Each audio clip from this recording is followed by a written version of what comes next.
నమస్కారం. సిటీ వార్తలకు స్వాగతం. పోలీస్ స్టేషన్ అంటే యూనిఫామ్ ధరించి చేతిలో ఆయుధాలతో కానిస్టేబుళ్లు, స్టాఫ్, పోలీసు అని సూచించే బోర్డులు, ఒక గేటు ఉండడం సర్వసాధారణం. ప్రతి పోలీస్ స్టేషన్ ముందు కనిపించే దృశ్యాలే ఇవి. ఆ బోర్డులు, యూనిఫామ్లో ఉన్న పోలీసులను చూసే ఎవరు ఆ పరిసరాలకు కూడా వెళ్లాలని అనుకోరు.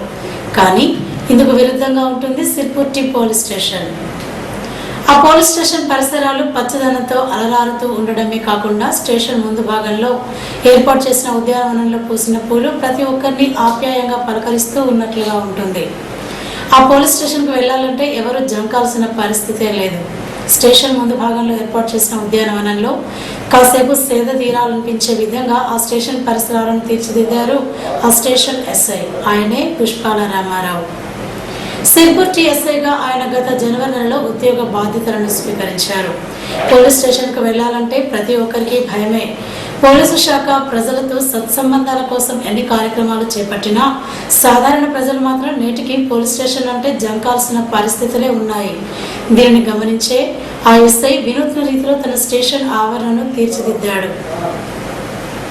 పోలీస్ స్టేషన్ కు రావాలంటే ఎవరు జంకాల్సిన అవసరం లేదని తాను చెప్పడమే కాదు, తన స్టేషన్ పరిసరాలే చెప్తాయనే సంకేతాన్ని ప్రజల్లోకి తీసుకువెళ్లేందుకు ఆ ఎస్ఐ చేస్తున్న కృషిని అభినందించక తప్పదు. ఆయన ఇక్కడ వచ్చిన సమయంలో స్టేషన్ ఆవరణ మొత్తం పిచ్చి మొక్కలు, వివిధ కేసులలో పట్టుబడి తుప్పు పట్టిపోయిన వాహనాలతో నిండి ఉండేవి.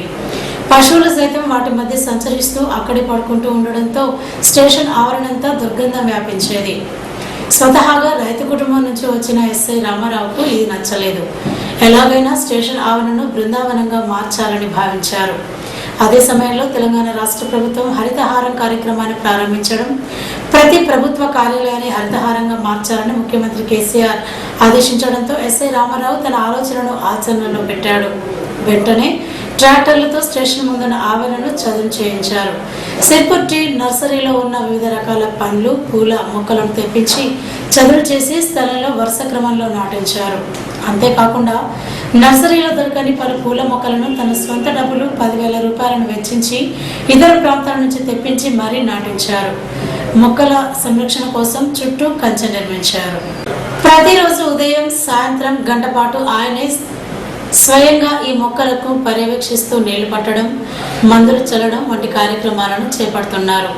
ఉద్యోగ విరమణకు దగ్గరగా ఉన్న మంగు అనే కానిస్టేబుల్ను ప్రత్యేకంగా ఈ మొక్కల సంరక్షణకే కేటాయించి వాటిని పరిరక్షిస్తున్నారు.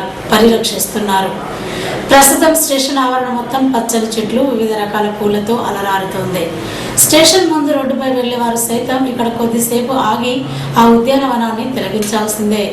ప్రతిరోజు ఉదయపు నడకకు వెళ్లేవారు సైతం ఈ స్టేషన్కు వచ్చి ఆ గార్డెన్లో కూర్చొని వెళ్తున్నారంటే అక్కడి పరిసరాలు వారిని ఎంతగా ఆకట్టుకుంటున్నాయో అర్థం చేసుకోవచ్చు. ఈ గార్డెన్లో ప్రస్తుతం గులాబీ, బంతి, చామంతి, మందారం, మల్లెపూలు పూస్తూ అందరి దృష్టిని ఆకర్షిస్తున్నాయి. అదేవిధంగా మామిడి, జామతో పాటు వివిధ రకాల క్రోటాన్ మొక్కలు కూడా ఉన్నాయి. వీటన్నింటితో పాటు ఎస్ఐ రామారావు జంతు ప్రేమను కూడా చాటుకుంటున్నారు. సుమారు 6,000 రూపాయలు వెచ్చించి 2 జతల బాతులను తెప్పించి వాటి కోసం ప్రత్యేకంగా ఆ గార్డెన్లో స్విమ్మింగ్ పూల్ నిర్మించారు. వాటికి రోజుకు 2 పూటల తాన్ని స్వయంగా ఆహారాన్ని అందిస్తూ వాటిని సంరక్షిస్తున్నారు. ఈయన కృషికి ప్రతి ఒక్కరూ అభినందిస్తూ తమకు చేతనైన సహాయ సహకారాలను ఎస్ఐకి అందిస్తున్నారు. స్థానికంగా లభ్యం కాని పూల మొక్కలను ఇతర ప్రాంతాల నుండి తెప్పించి మరీ స్టేషన్ ఆవరణలో నాటిస్తూ స్థానికులు ఎస్ఐకి సహకరిస్తున్నారు. ప్రతి పోలీస్ స్టేషన్ ఆవరణను ఇలాగే తయారు చేస్తే పోలీస్ స్టేషన్ వాతావరణం కాకుండా ప్రతి ఒక్కరూ ఒక ఉద్యానవనానికి వచ్చిన అనుభూతి పొందుతారనడంలో